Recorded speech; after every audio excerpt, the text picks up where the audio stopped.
21 रमज़ान है अल्हम्दुलिल्लाह और आखिरी अशरा। हकीम साहब, पहला सवाल तो सब लोग यही कर रहे हैं कि बहुत ज़्यादा फटीग फ़ील हो रही है, अब थकन का एहसास हो रहा है क्योंकि वो जो रिज़र्व था एनर्जी का वो कम है, ज़िम्मेदारियां भी ज़्यादा हैं और अब ताक़रातें भी शुरू हो चुकी हैं। कल पहली ताक़रात माशाल्लाह गुजरी है, तो एनर्जी लेवल्स को बेहतर बनाने के लिए कोई मशवरा दीजिए। देखिए, जो सुस्ती कायली यानी थकावट बहुत ज़्यादा हो तो ये तो यूटीआई के पेशेंट्स के साथ भी होता है, थायराइड पेशेंट के साथ भी होता है, विटामिन डी की कमी की वजह से भी होता है, हीमोग्लोबिन के पेशेंट के साथ भी होता है, डायबिटीज़ पेशेंट के साथ भी होता है ये।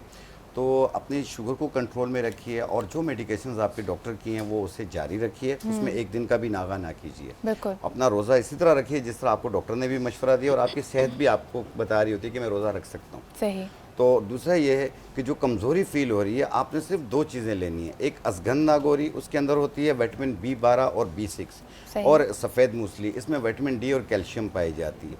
ये दोनों को मिला लें 50-50 ग्राम, पाउडर बनाएं, एक चाय वाली चम्मच सुबह, एक चाय वाली चम्मच शाम, एक कप दूध या पानी के साथ लें। आप देखिएगा पूरे दिन में आप एक्टिव रहेंगे। अच्छा, एक जो सिम्टम होता है डॉक्टर मुबशरा, अगर हमारा हीमोग्लोबिन कम है, बीपी हाई या लो हो रहा है या वैसे भी इलेक्ट्रोलाइट्स अप एंड डाउन हो, तो फौरी असर हमें अपनी आई साइट पे लगता है, लोगों को धुंधला नज़र आने लगता है, चक्कर आने लगते हैं। तो अगर रोज़े की हालत में आप ऐसा महसूस करें तो उसको लाइटली लेना चाहिए कि प्रॉब्ली ये रोज़े की वजह से हो रहा है या it could be a serious indication.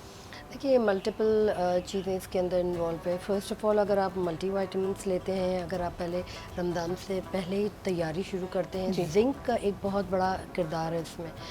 Plus अगर high blood pressure, sugar level, but uric acid को अक्सर लोग इसको फोगो करते हैं, नहीं इसको कंसिडर करते कि कोई बात नहीं।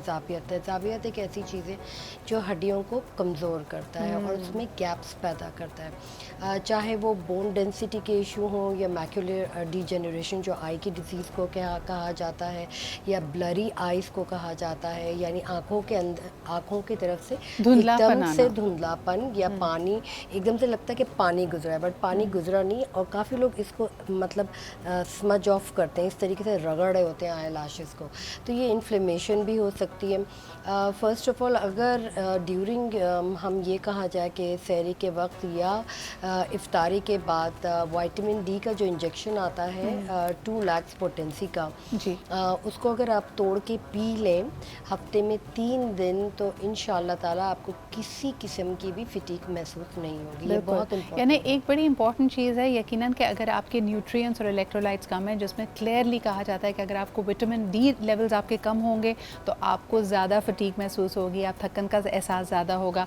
दूसरी तरफ अगर आपकी कैल्शियम और विटामिन सी लेवल्स कम है फिर भी आप ये महसूस करेंगे।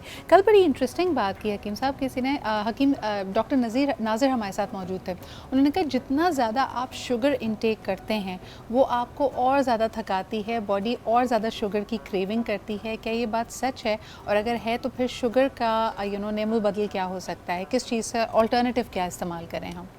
सिद्रा, हर एक का मिजाज अलग है। सही। किसी को शुगर बहुत ज़्यादा क्रेविंग होती है खाने के लिए, बाज़ लोगों का अलग तरीका कार है। अब हर हकीम, हर डॉक्टर का अपना तरीका कार है।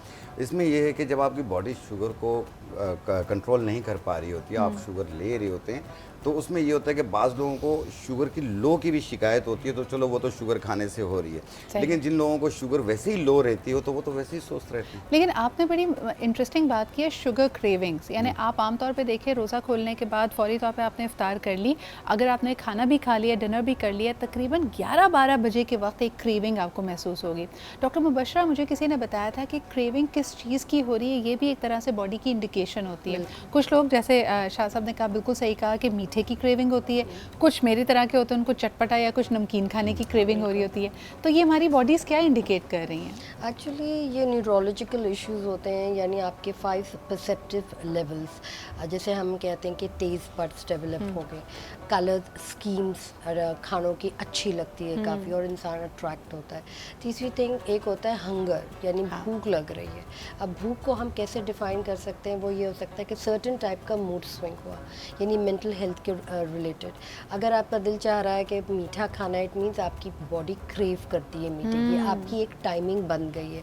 जैसे फॉर इंस्टेंस 4 बजते हैं तो चाय का मग हाजिर होना चाहिए, 7 या 8 बजते हैं तो थोड़ा सा सुबह आँख खुलती ही है, बेशक वो सहरी में खुले या नाश्ते में, बड़ा सा मग हमें चाय का चाहिए। ओके। कैफ़ीन, कॉफ़ी, अगर हमें बहुत ज़्यादा सर में दर्द है तो यूजुअली हम कहते हैं अरे थोड़ी सी ब्लैक कॉफ़ी ले लो, आपका सर का दर्द ख़त्म हो जाएगा। इसी तरीके से हमारी बॉडी मैकेनिज़्म पे डेवलप्ड है, यानी आपका टाइम जो एल्गोरिदम है टाइम शिफ्ट का, आपकी बॉडी टाइम शिफ्ट्स पे रहती है। मींस 4 बजे, 6 बजे, 7 बजे, 9 बजे। जब आप कहते हैं कि 12 बजे, इट मींस आपने जितने अपनी बॉडी के एंजाइम्स हैं, शुगर्स हैं, सॉल्ट्स हैं, प्रिजर्वेटिव्स हैं, मल्टीविटामिन के तौर पे, तो बॉडी ने रिसाइकिल ऑलरेडी कर चुकी है। 12 बजे का टाइम हुआ, इट मींस कि आपके ब्रेन ने कहा कि अब थोड़ा सा चटपटा, ये थोड़ी सी ऐसी चीज़ें कि हमें थोड़ा सा एनर्जी हो बिफोर स्लीप, क्योंकि आपकी 1 बजे की क्लॉक है, आपने सोना ही, या 2 बजे की क्लॉक है।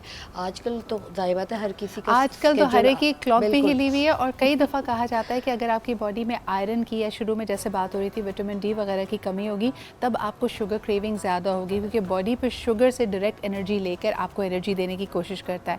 इसी तरह अगर आपका नमकीन का या कुछ खट्टा खाने का दिल चाह रहा है, तो कोई ना कोई न्यूट्रिएंट्स, मिनरल्स एंड सॉल्ट्स आपकी बॉडी में कम हो रहे हैं, जो कि बॉडी आपको इंडिकेट कर रहा है कि आपको खाने से पुर करने की ज़रूरत है। अच्छा जी, माशाल्लाह 21 दिन गुजर चुके हैं। 30 दिन हमें अगर अल्लाह ताला 30 रोज़े दे या 29 रोज़े दे, हम बेहतरीन आदतें फॉर्म करते हैं। लेकिन शाह साहब, ईद के 3 दिन काफ़ी होंगे इन तमाम अच्छी आदतों को भुला देने के लिए। तो आप अगर कोई टिप्स देना चाहें कि जो हमने अपनी अच्छी हैबिट फॉर्मिंग की है, खाने को लेकर, स्लीप को लेकर, इबादत के टाइम को लेकर, टाइम मैनेजमेंट को लेकर, उसको हम कैसे आगे लेकर चलें? सीधा जिस तरीके से अभी देखें, हम मस्जिद जाते हैं, मस्जिदें भरी हुई हैं। हाँ जी, हम चाहते हैं कि ईद के बाद भी ये भरी हुई है, इंशाल्लाह ताला। ठीक है। दूसरा ये है कि जो आपने डाइट प्लान अभी बनाया है, आप इसको ईद के बाद भी फॉलो कीजिए, क्योंकि ईद के दिनों में आप खाइए, हर चीज़ का मान ना रखें, सब खाएं, ठीक है, लेकिन म्याना रवि से खाएं, भूख रख के खाएं, पेट भर के ना खाएं। अगर मीठा खाना है तो थोड़ा सा मीठा खा लिया, अगर चटपटा खाना है थोड़ा सा खा लिया, प्रॉपर रोटी सालन का इस्तेमाल करें, तो आप बीमार इतने नहीं होंगे इंशाल्लाह। दूसरी चीज़, जिस तरह भी डॉक्टर मुबशरा ने बताया कि जिंक की कमी हो जाती है, विटामिन डी, कैल्शियम, एक मिनरल्स का ख़जाना है, एक चीज़ आती है, वो मिनरल्स का ख़जाना, उसमें विटामिन डी भी है, विटामिन के भी है, जिंक भी है, और पोटाशियम भी है, प्रोटीन भी है, आयरन भी है, सब कुछ है उसमें। वो है ओरिजिनल सलाजीत, आप ले लें, ओके, ठीक है, ओरिजिनल सलाजीत ले लें, और उसकी एक माश की दाल के दाने के बराबर 1 गिलास दूध में मिला के 1 टाइम रोज़ाना इस्तेमाल करें। ये मेल फीमेल सब इस्तेमाल कर सकते हैं। फीमेल सिर्फ प्रेगनेंसी के दौरान यूज़ ना करें, बाकी सब लोग इसे यूज़ कर सकते हैं। साल 12 महीने यानी सर्दी गर्मी में भी इस्तेमाल होती है। इंशाल्लाह पूरा दिन आप दौड़ेंगे, आप थकेंगे। ज़बरदस्त जी, बहुत बहुत शुक्रिया। हकीम शाह नज़ीर साहब हमारे साथ मौजूद थे, डॉक्टर मुबशरा हमारे साथ थी, और ये सेगमेंट जो आप सबका फेवरेट सेगमेंट है, रोज़ा और सेहत पे बात हो रही थी।